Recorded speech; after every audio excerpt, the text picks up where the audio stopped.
বদরের ময়দানে এই পাশে কোরাইশ, এই পাশে মুসলমানেরা। বিশ্বনবী জালামাই ভাষণ দিলেন, আমার সাহাবারা ওই জান্নাতের দিকে ছোট, যে জান্নাত আকাশ জমিন বিস্তৃত।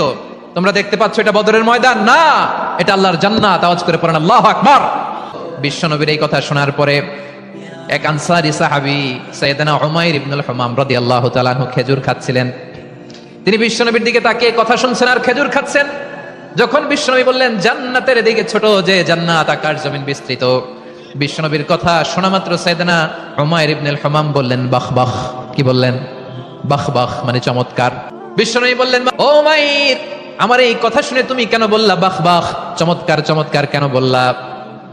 সাইয়েদনা উমাইর ইবনে হুমাম রাদিয়াল্লাহু তাআলা আনহু বললেন, ইয়া রাসূলুল্লাহ, আপনার এই কথা শুনে আমি বড্ড খুশি হয়েছি, আর আমি প্রত্যাশা করছি আমি যদি ওই জান্নাতের মালিক হতে পারি তাহলে কতই না ভালো হতো। সুবহানাল্লাহ বলেন।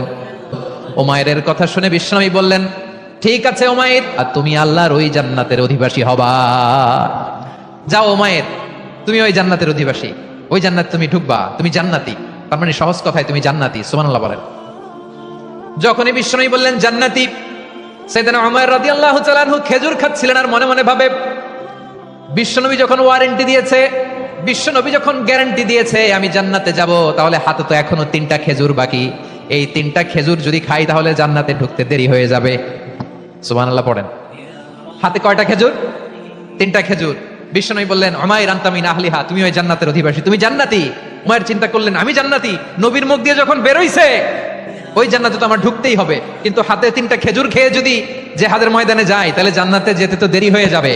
এই চিন্তা আসা মাত্রই খেজুর 3টাকে তিনি ছুঁড়ে মারলেন, তলোয়ার বের করে আল্লাহু আকবার বলে বদরের ময়দানে ঝাঁপিয়ে পড়লেন। আল্লাহর শত্রুদেরকে কচুকাটা করে এক পর্যায়ে শাহাদাতের সুধা পেয়ে নিজেও জান্নাতি হয়ে গেলেন। পড়েন সুবহানাল্লাহ।